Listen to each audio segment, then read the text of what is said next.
grown-up youths who, as bankers or teachers or house painters, secretly yearn to trade places with the engineer in his cab.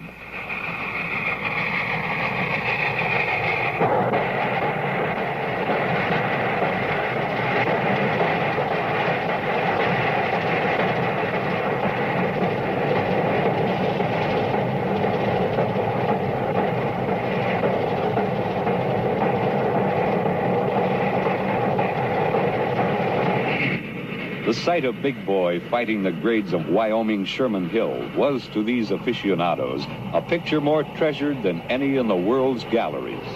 The shattering sounds from its stacks and the moan of its chime whistle more stirring than any concert hall melody.